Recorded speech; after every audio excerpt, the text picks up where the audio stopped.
Good afternoon, everyone. My name is Chris Umitua. I hope you had a wonderful day today. And I'd like to talk to you today about a national crisis that is happening as we speak. But before that, I'd like to take you back to a time of 1938.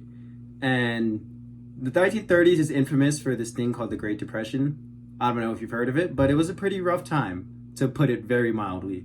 Our economy was at an all-time low, unemployment was at an all-time high, people were just going crazy and there was food shortages. It was just a very rough time.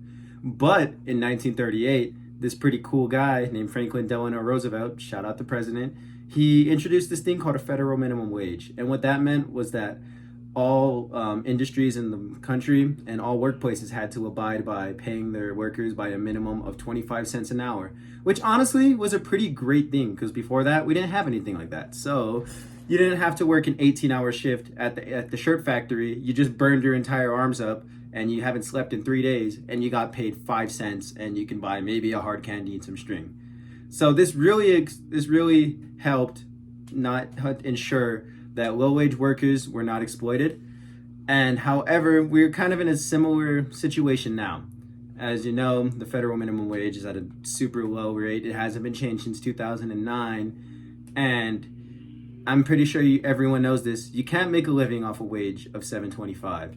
And so we need to talk about what we need to do to help fix this national crisis.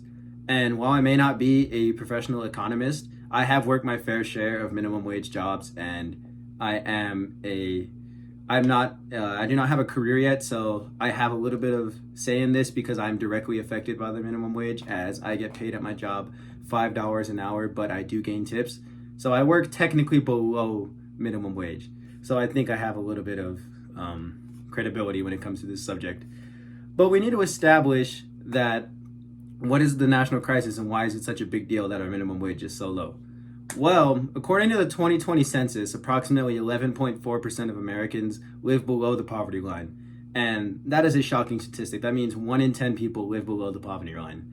And this crisis was worsened because our federal minimum wage is so low. It's $7.25, and it hasn't been adjusted for inflation since 2009. And it's lost its value in that time because of inflation. If we adjust minimum wage now, it's worth $7.25 in 2020 to $2020. But if you adjusted that 1968 minimum wage, a minimum wage from then, which was I think $1.60, a worker then would be making $10.59 in 2020 dollars, and that was on the low end. And that's often when people say the minimum wage is at a really low rate.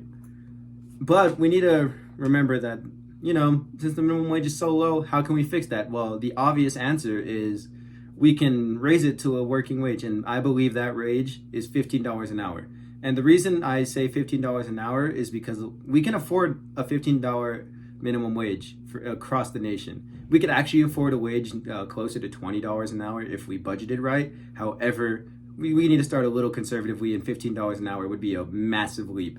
I mean, if we raised it to $15, we'd lift nearly 3.7 million Americans out of poverty. It would raise the wage of 32 million Americans, and it would stimulate economic growth. So it's a win-win situation no matter how you look at it. But we need to remember, if we do all these great things, it's going to be amazing. We'd have steady economic growth. We'd be bringing people out of poverty. What's not to like about it? Well, a lot of people may say we can't afford it, even though I just stated we clearly can. And if we do fail to raise the minimum wage, our economy will continue to have a decline as we see it is doing right now. And we neglect people who need this money the most, because people who are working in minimum wage jobs often need that money way more than people at the top, like Jeff Bezos, who makes more money in 5 minutes. He's made more money in 5 minutes while I'm writing this video than I've made in my entire life. So I believe that we need to kind of distribute that wealth evenly, not to sound like a communist or anything, but I believe we need to raise the minimum wage because it'll help millions of Americans. And if you'd like to do something patriotic in your life, literally it's 2022, it's the midterms, and a lot of people, you see all these ads on TV talking about being patriotic, voting, doing all this and that. Well, you can do way more than vote.